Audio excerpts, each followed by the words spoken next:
Halo semuanya. Selamat datang di channel kami, kita akan membahas sesuatu yang benar-benar luar biasa. Saya Muhi, dan hari ini, kita akan mengeksplorasi dunia pikiran kita yang penuh potensi. Bayangkan, kita memiliki kapasitas untuk melakukan tidak kurang dari 60.000 kilasan pikiran setiap hari. Tetaplah bersama saya, karena kita akan membahas secara bertahap, cara mengarahkan kekuatan ini ke dalam praktik afirmasi positif dan self-talk positif. Ini bukan hanya percakapan sehari-hari, ini adalah perjalanan untuk merubah hidup kita melalui kekuatan pikiran dan meraih kehidupan yang lebih memuaskan. Mari kita mulai. Bagian 01. Dasar ilmiah afirmasi positif dan self-talk positif. Dalam pengembangan kesejahteraan mental dan emosional, penting bagi kita untuk memahami landasan ilmiah dari praktik-praktik tertentu. Salah satu praktik yang semakin mendapatkan pengakuan adalah afirmasi positif dan self-talk positif. Penelitian dalam bidang psikologi positif telah menunjukkan bahwa pikiran positif dapat memiliki dampak langsung pada suasana hati, tingkat stres, dan kesejahteraan psikologi secara keseluruhan. Menurut sebuah penelitian yang diterbitkan di Psychological Science, individu yang secara aktif mengganti pikiran negatif dengan afirmasi positif mengalami peningkatan signifikan dalam tingkat kebahagiaan dan penurunan tingkat stres dibandingkan dengan mereka yang tidak melakukannya. Selain itu, neuroscience juga menyokong efek positif afirmasi dan self-talk. Studi fMRI menunjukkan bahwa otak merespons secara positif terhadap kata-kata dan pikiran positif. Ketika kita berbicara kepada diri sendiri dengan kata-kata yang menguatkan, area otak yang terkait dengan motivasi dan pengambilan keputusan dapat diaktifkan, menciptakan pola pikir yang lebih positif. Sebuah studi kasus menarik dilakukan pada sekelompok individu yang mengalami tingkat kecemasan yang tinggi. Mereka diminta untuk melakukan self-talk positif setiap hari selama 4 minggu.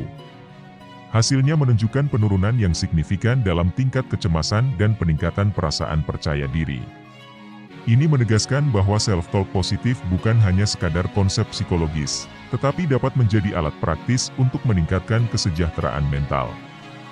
Dengan dasar ilmiah ini, dapat disimpulkan bahwa afirmasi positif dan self-talk positif bukanlah sekadar praktik tanpa dasar.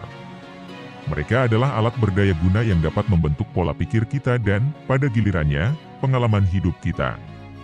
Oleh karena itu, secara aktif mengganti pikiran negatif dengan afirmasi positif tidak hanya dapat meningkatkan suasana hati kita, tetapi juga memiliki dampak positif yang terbukti pada kesejahteraan mental dan emosional.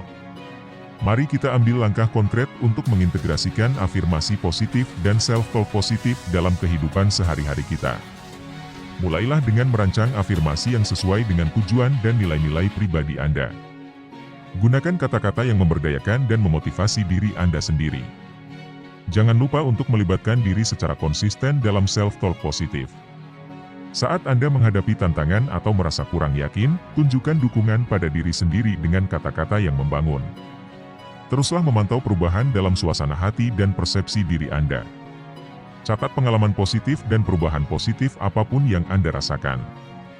Dengan memahami dasar ilmiah di balik afirmasi positif dan self-talk positif, kita dapat memberikan dukungan ilmiah untuk praktik ini. Selain itu, dengan melibatkan diri secara aktif, kita dapat mengalami perubahan positif yang nyata dalam kesejahteraan mental dan emosional kita. Mari kita jadikan afirmasi positif sebagai alat kuat untuk membentuk pikiran kita dan menciptakan kehidupan yang lebih positif.